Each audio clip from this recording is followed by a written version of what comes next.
continuar con lo que son los temas en neumología. El día de hoy vamos a hablar de lo que es la fibrosis pulmonar.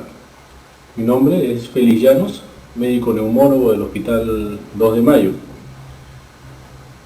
Para empezar el tema de la fibrosis pulmonar, tenemos que empezar diciendo que la fibrosis pulmonar tiene una clasificación que la divide en fibrosis pulmonares primarias, o la que nosotros denominamos fibrosis idiopáticas, y fibrosis pulmonares secundarias.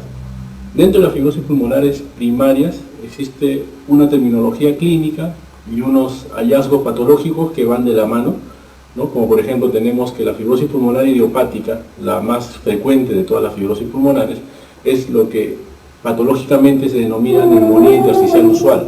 Y así nosotros tenemos una serie de entidades clínicas, que son en total número de 5, que tienen también su hallazgo patológico, que también son 5, como es la neumonía intersticial descamativa con bronquitis intersticial, ¿no? La neumonía intersticial aguda o denominado daño alveolar difuso desde el punto de vista patológico, la neumonía intersticial no específica y la neumonía organizada criptogénica con bronquiolitis obliterante, ¿no?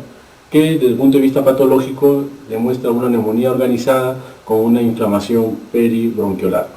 Desde el punto de vista de fibrosis pulmonar secundaria, lo que nosotros tenemos es que hay una serie de causas que son los que van a producir esta fibrosis pulmonar. Tenemos en primer lugar a la histocitosis X, a la neumonía eosinofílica, al síndrome de Schaal-Strauss y al síndrome de Leffler como causas de fibrosis pulmonar secundaria. Tenemos a la sarcoidosis pulmonar, que quizás sea la causa más común de fibrosis pulmonar secundaria en países desarrollados, básicamente en Estados Unidos. La linfangioleiomyomatosis pulmonar, que es una enfermedad básicamente del músculo liso, de los vasos sanguíneos, de la circulación pulmonar, que también da cuadro de fibrosis pulmonar. La neumonitis por hipersensibilidad, la neumonitis por irradiación, frecuente en aquellas pacientes básicamente de sexo femenino que han recibido radioterapia secundaria a una neoplasia de mama. Otra causa es la neumonitis secuelar a algún proceso infeccioso, como es la neumonía, como es la misma tuberculosis, las micosis pulmonares y la neumocistosis en pacientes con infección por VIH. Neumoconiosis como causa secundaria de fibrosis pulmonar frecuente en aquellas personas que han trabajado en minas. Colagelopatías, siempre pensar en colagelopatía en un paciente con fibrosis pulmonar, básicamente artritis reumatoidea, lupus, esclerodermia, también puede verse en síndrome de Sjögren. Lo que se recomienda es en aquellas pacientes mujeres en edad no estándar de presentación de fibrosis pulmonar, es decir, en pacientes jóvenes entre los 40 y los 50 años que presenten una fibrosis pulmonar, siempre buscarle una colagenopatía, artritis, lupus y esclerodermia a la cabeza. Vasculitis, como la granulomatosis de Wegener o la crioglobulinemia mixta, también como causa de fibrosis pulmonar. Y finalmente, las secuelas del síndrome de distrés respiratorio del adulto, la secuela del ARDS y la toxicidad por oxígeno. La epidemiología de la fibrosis pulmonar es una epidemiología bien puntual. Y cuando vamos a hablar a partir de ahora de fibrosis pulmonar, vamos a dedicarnos específicamente a la fibrosis pulmonar idiopática o fibrosis pulmonar primaria. Los pacientes con fibrosis pulmonar idiopática generalmente están entre las edades entre los 50 y los 70 años como grupo etario. Las 2/3 partes de estos pacientes con fibrosis pulmonar idiopática son mayores de 60 años y la incidencia anual en Estados Unidos es de 7 casos por 100.000 para mujeres y 10 casos por 100.000 para varones en fibrosis pulmonar idiopática. Hay incremento de la tasa de mortalidad con la edad. Aquellos pacientes que tienen fibrosis pulmonar y son mayores de 60 a 65 años tienen una mortalidad incrementada y se ha identificado al cigarrillo, al fumar cigarrillo, como un potencial factor de riesgo para el desarrollo de esta enfermedad. Varios virus igualmente han sido implicados en la patogenia, pero ninguna evidencia clara señala una causa viral al momento. En general, la prueba de predisponer a factores etiológicos son débiles y la mayoría de pacientes no tienen factores de riesgo obvios que uno pueda recoger a la hora que desarrolla la historia clínica. Sin embargo, está apareciendo evidencia para la participación de factores genéticos, pero estos factores genéticos a la fecha no son específicos y nos vamos a dedicar de ellos más adelante cuando veamos lo que es la fisiopatología de la fibrosis pulmonar.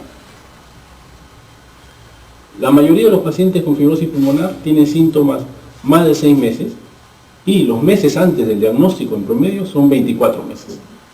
Generalmente los pacientes vienen a la clínica, vienen a la práctica clínica, la práctica de consulta médica, cuando los pacientes ya tienen síntomas avanzados, básicamente disnea y tos, y esto generalmente ocurre a los 2 años en promedio de haber iniciado el cuadro de la enfermedad. Las manifestaciones clínicas, como ya les decía, básicamente son disnea en el esfuerzo, básicamente al esfuerzo excesivo, una tos no productiva, una tos seca, y los crepitantes difusos, generalmente en ambos cabos pulmonares, generalmente vivasales, lo que se denomina los crépitos velcro.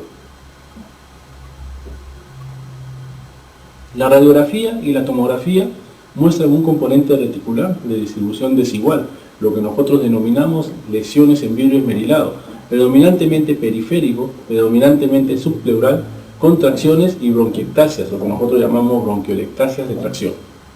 La presencia de radiopacidades alveolares confluentes, la presencia de enfermedad pleural o la presencia de linfadenopatía iliar sugiere un diagnóstico agregado o una causa de fibrosis pulmonar que nosotros denominamos fibrosis pulmonar secundaria. Esta es la radiografía típica de un paciente con fibrosis pulmonar cuando está empezando, donde nosotros podemos evidenciar lesiones en vidrio esmerilado en el tercio inferior del hemitórax izquierdo y algunas lesiones reticulares que lo vamos a ver en esta radiografía, en este corte con mayor precisión, lesiones reticulares y lesiones micronodulares. Y esta es la radiografía de un paciente con fibrosis pulmonar avanzada, en donde se evidencia marcadamente una disminución del volumen pulmonar, zonas de tractos fibrosos básicamente bivasales y compromiso periférico y basal predominantemente. La función pulmonar es generalmente un patrón restrictivo. Sin embargo, algunos tipos de fibrosis pulmonar, básicamente las secundarias a enfermedades como la tuberculosis, como las neumonías o como la micosis, pueden comportarse con una función pulmonar restrictivo y obstructivo, función pulmonar mixta.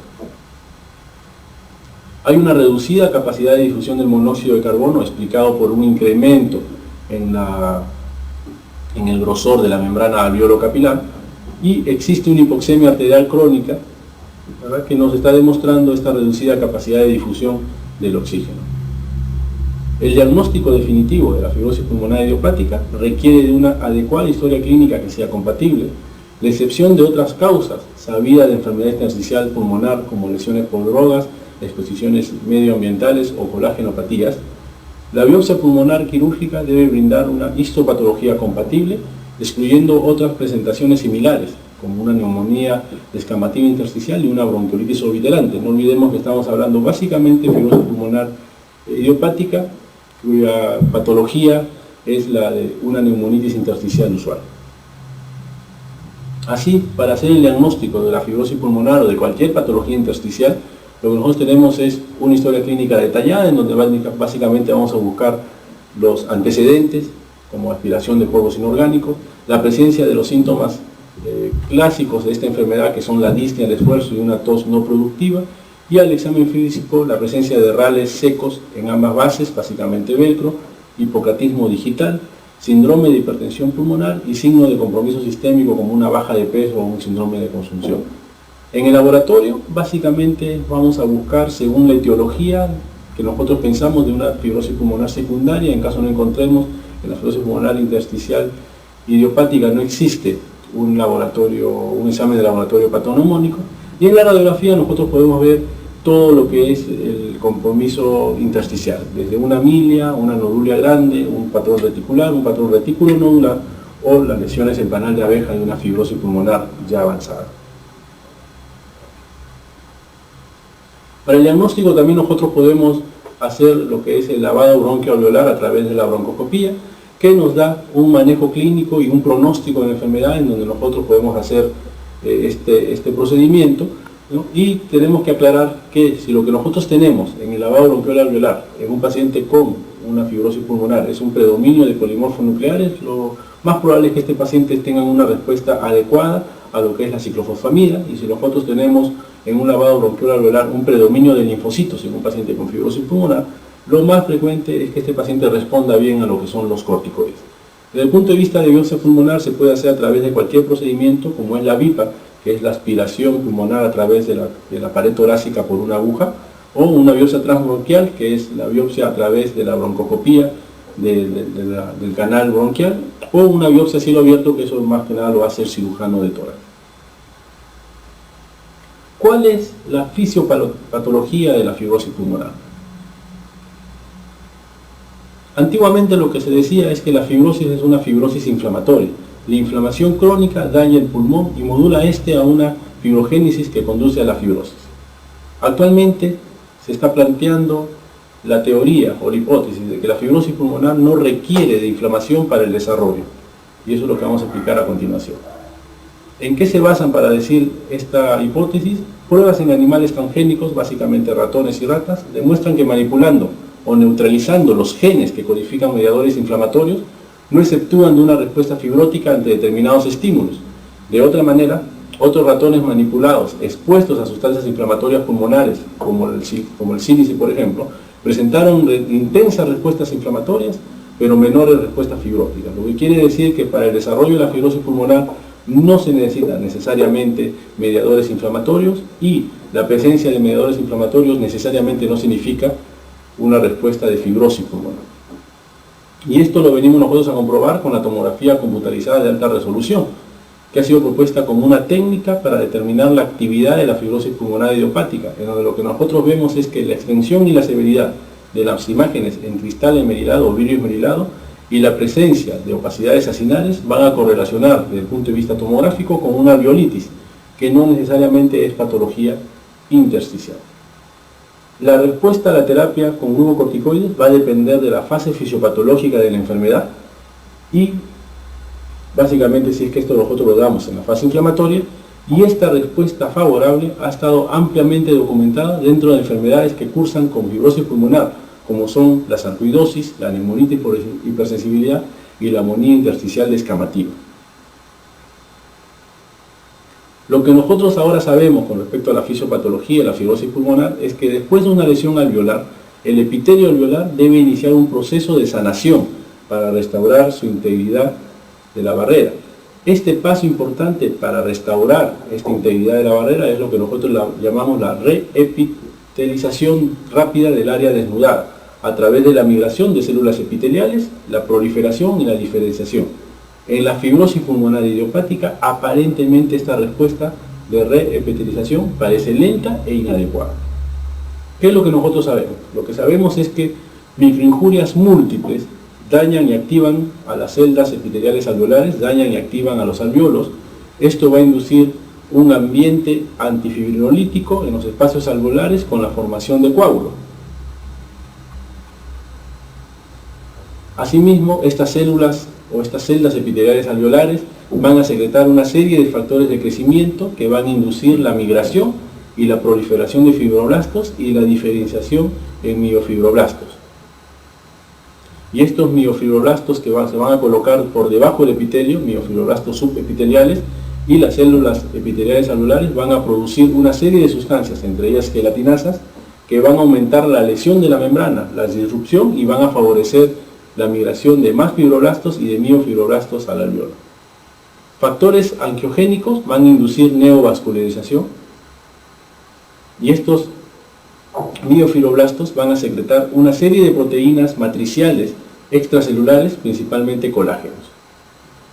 Las señales responsables para la apoptosis de los miofibroblastos van a estar ausentes o atrasados a pesar de la gran neovascularización, y finalmente lo que nosotros vamos a tener es que los miofibroblastos van a producir angiotensinógeno, FGF2, factor 2 de crecimiento y fibroblastos, metaloproteinasas, supresor de activadores plasminógenos, factor de crecimiento derivado de plaqueta 5, factor de necrosis tumoral alfa y el factor de crecimiento endotelial vascular, lo que finalmente se va a traducir en fibrosis pulmonar. Visto de otra manera, desde el punto de vista de la hipótesis original, lo que nosotros nos decían es que un estímulo iba a provocar un proceso inflamatorio crónico, y este proceso inflamatorio crónico iba a llevar a una injuria, y esta injuria iba a llevar a la fibrosis pulmonar. La nueva hipótesis lo que está planteando es que estímulos repetidos, estímulos constantes que van a producir daño pulmonar secuencial, básicamente alveolitis, van a llevar a una curación aberrante, a una curación inapropiada, a una reepitelización lenta e inadecuada. Finalmente esto va a llevar a la fibrosis pulmonar. Existen factores genéticos que van a ser los responsables de la sucesión de inflamación, y existen factores genéticos que van a crear un desbalance entre el linfocito TH1 y el linfocito TH2, que finalmente va a llevar a una mayor curación inadecuada de las heridas que se va a ocurrir en las celdas epiteliales. Por lo tanto, lo que nosotros tenemos es que la fibrosis pulmonar es un proceso no homogéneo, con regiones de lesión y regiones de fibrosis, a menudo que están entremezcladas con el pulmón sano, y esto se debe a una infiltración leucocitaria y a una hiperplasia epitelial del epitelio tipo 2 alveolar. La destrucción del epitelio alveolar normal y los cambios en la producción del factor tensoactivo va a llevar a un aumento de la tensión superficial del alveolo, y el aumento de los linfocitos tisular con el aumento de la tensión superficial del alveolo me va a llevar a un aumento de proliferación de fibroblastos y a la formación de cicatrices, lo que finalmente me va a llevar a la fibrosis pulmonar. Es lo que nosotros estamos viendo en esta tomografía, en donde vemos, por un lado, en el pulmón derecho, zonas en vidrio esmerilado y algunas zonas quísticas y tractos fibrosos, mientras que en el pulmón izquierdo lo que nosotros estamos viendo principalmente son lesiones destructivas en panal de abeja, básicamente periféricos. En este otro pulmón, en esta otra tomografía, lo que nosotros estamos viendo es que en el pulmón izquierdo hay una marcada fibrosis pulmonar con zonas de panalización de abeja, mientras que en el pulmón derecho hay zonas inclusive de bronquiectasia, bronquiolectasias y alguna que otra zona de lesiones quísticas, ¿verdad? Y esta tomografía está demostrando igualmente lo mismo, ¿no? Algunas zonas variables entremezcladas entre pulmón sano y pulmón con daño ya fibrótico. Como le decía, hay algunas imágenes tomográficas que nos sugieren que la fibrosis pulmonar es una fibrosis pulmonar secundaria, como por ejemplo aquí, donde nosotros estamos viendo signos de fibrosis pulmonar con un engrosamiento de la placa pleural, lo que finalmente me está dando el diagnóstico de una asbestosis. Esta es la imagen de una tomografía de un paciente que tiene histiocytosis X. Es una enfermedad también relativamente frecuente en países desarrollados. Lo que nosotros vemos son lesiones quísticas, básicamente apicales, ¿sí?, en ambos campos pulmonares. Esta es una fibrosis pulmonar, que es una neumonitis por hipersensibilidad, el pulmón del cuidador de palomas, ¿sí?, imagen más o menos característica de una neumonitis intersticial. Neumonitis inducida por drogas, básicamente la homicina. Lo que nosotros vemos son imágenes más acinares que respetan la periferia en esta tomografía. Las líneas directivas clásicas para el tratamiento de la fibrosis pulmonar está basada en consensos e indica que la prednisona, la azathioprina y la ciclofosfamida son la base de la terapia. Los corticoides mejoran los síntomas. Sin embargo, a la fecha no existe evidencia válida, ni evidencia A ni evidencia B, que coloquen a los corticoides como medicamentos que frenan el avance de la enfermedad. A pesar del uso agresivo de inmunosupresores y de regímenes citotóxicos de tratamiento, la fibrosis pulmonar permanece en una evolución progresiva, en una evolución irreversible y a la larga fatal. El tratamiento actual ha sido recientemente revisado. Las terapias futuras deberían poner la mira en impedir o inhibir la respuesta fibroproliferativa y la normalidad de la reepitelización alveolar. La azathioprina bloquea la mayoría de las funciones de las células T, inhibe la síntesis primaria de anticuerpos y disminuye el número de monocitos y granulocitos circulantes. Y es una droga muy útil en aquellos casos de fibrosis pulmonar secundaria o en aquellos casos de fibrosis pulmonar que no suelen responder a la prednisona. Se están ensayando tratamientos alternativos: ciclofosfamida, interferón beta, interferón gamma, colchicina, ciclosporina, penicilamina, pirfenidone, N-acetilcisteína como tratamiento de fibrosis pulmonar a una dosis de 600 miligramos 3 veces al día, a una dosis total de 1800 miligramos día, y tratamiento quirúrgico trasplante pulmonar como alternativa de tratamiento a la fibrosis pulmonar.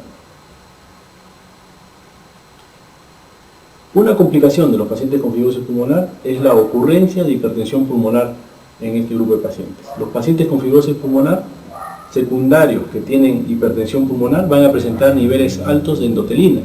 La endotelina es un vasoconstrictor y es un estimulante de fibroblastos a nivel de músculo liso arterial pulmonar. El epoprostenol, prostaciclina, el óxido nitroso, el bosentan, el teprostinil y el sildenafilo, Viagra conocido normalmente, son sustancias antagónicas de la endotelina 1 que aparentemente pueden manejar la hipertensión pulmonar producida en pacientes con fibrosis pulmonar.